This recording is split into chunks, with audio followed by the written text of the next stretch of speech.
The 2010s were an insane time. There was all these viral challenges that were just dreamt up by some nutter, and then millions of people did them without question. However, this challenge in particular literally led to unalived people, and quite a few of them as well. By that point in history, pretty much everyone was online, but we hadn't learned those tough lessons yet. We didn't fully understand what we posted would be there for life. There was a very real possibility that you could do something ridiculous. It would then be posted to Facebook. And well, Facebook was the biggest social media platform by far back then, by the way. It was a different time. Anyway, pictures or videos would be posted, and there was a very real chance that your boss or whoever would see it. Privacy just wasn't really there yet, and almost everyone had public profiles. And add to that a thing called online validation and peer pressure. Both of those are powerful things that just seem to override everything else. And this brings me to the craze that was called neck nominations. Make sure you're subscribed with notifications turned on.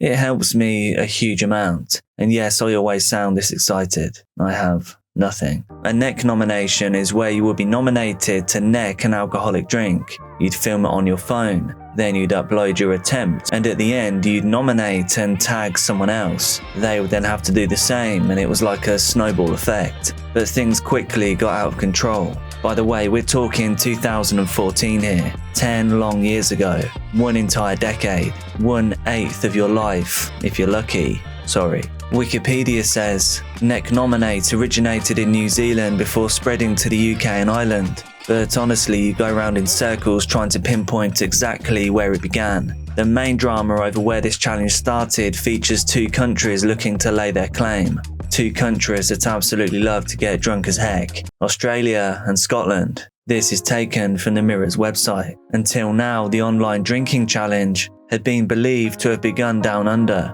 But it started when rugby player Ross Sampson, 26, uploaded himself necking a bottle of beer at his Edinburgh home in a challenge game played among friends. Rather than nominating another pal as usual, he posted, "I nominate all of you whose birthday it's not. Merry Christmas." Within days, social media groups dedicated to the game sprang up around the world, and it went viral. And here is where things really took a dark turn, and Ross Sampson, who started the craze, now had some regrets. The article continues. 6 weeks on, 5 deaths have been linked to neck nominate, and the scrum half tonight told the Sunday Mirror, "It's gone too far. This was not how it was supposed to go. The game started last year, but I happened to do one at Christmas that got a lot of attention on Facebook. It just snowballed." I realise I said snowballed earlier in the video too, so I hope those two occurrences aren't too close together. And yes, people were unalived by neck nominations. There's an article on RTE Ireland that covers one of these sad occurrences. A man named Jonathan or Johnny Byrne. An extract says, Jonathan Byrne from Leyland Bridge in Carlow was swept away in the River Barrow on Saturday night. His body was recovered the following morning. He'd taken part in a social media dare, which involves quickly drinking a large amount of alcohol. Parish priest Father Thomas Layler said the ripples were still being felt. Referring to neck nominations, he said peer pressure now brings modern risks and challenges that were unknown 10 years ago. He said risk-taking coupled with alcohol can have disastrous consequences, and that was a huge part of the issue. We didn't grow up with these pressures, and the human brain isn't wired to handle them. We had no time at all to adapt as a species that just 100 years ago would sometimes not leave their village or town for their entire life. They wouldn't have TV, internet, or radio. Any peer pressure would have been heavily localized. It would have been almost impossible to have hundreds, thousands, or millions of people all bearing down on you to do something, anything. I think we've probably all had weeks where we've seen and talked to more people than someone 100 years ago may have encountered in their entire lifetime. No wonder in the relative infancy of social media, neck nominations was able to thrive, and many people were willing participants. America was just so disappointed in the UK. This is from an article on CNN. There appears to be no limit to the type of drinks that are consumed and in what matter. Each nomination becomes more and more daring and outlandish. It started as exhibitionism with this woman stripping in a supermarket and downing a drink, but the bravado has escalated into extreme cocktails. One mixes spirits with a dead mouse. In another, a man drinks out of a toilet. And the craze has seen players consume alcohol with goldfish, insects, engine oil and dog food. Brian Viner, whose own son has played the game, demanded that those companies face up to their responsibilities. His son was nominated and peer pressured to play the game, but he drank water instead of vodka so as not to harm himself, and Brian's son was right to not participate. A man named Stephen Brooks from Cardiff in Wales did participate and did drink a pint of vodka, for real. This is from The Guardian. Stephen Brooks, 29, was unalived on Sunday after a night out with friends in Cardiff at the weekend. Paramedics were called to his address in Rumney where they found that Brooks had died in his sleep.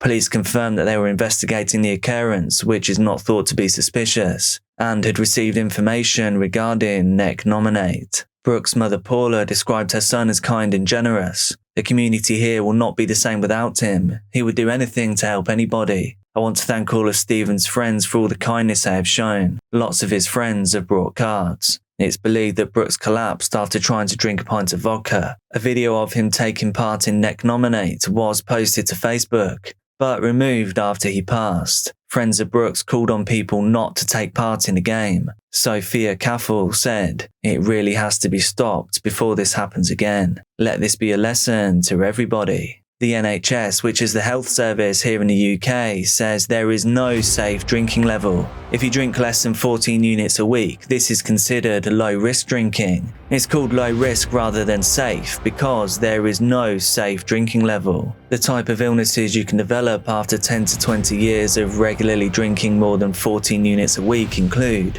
cancer, liver disease, heart disease, brain damage and stroke, among others. So, damn, that is serious stuff. 1 pint of beer is about 2.5 units, so bear that in mind. I just worked out that 1 pint of vodka is around 25 units. So that's like instantly consuming 10 pints in a few seconds. When you put it like that, it's actually scary stuff. The 2010s, man. Crazy. And I know that it's unlikely you'd neck a pint of vodka every day, but it's still pretty obviously bad for your health. I, for one, am glad we live in safer times now. Vaping, galaxy gas, bodybuilding enhancements and peptides, the rise of illicit party trees produced in a toilet. If you take one thing from this video, then just be careful about peer pressure. Don't dish it out, and don't allow it to cloud your judgments. Just because everyone is doing something, or just because you get nominated or told to do something, you don't have to do it. Use critical thinking and decide for yourself if you actually want to do the thing, or if you just crumbled under the weight of your peers. My thoughts go out to everyone that succumbed to this craze. We all do silly things from time to time, but most of us are lucky to walk away unscathed. Remember to subscribe for more videos like this one. That's a take.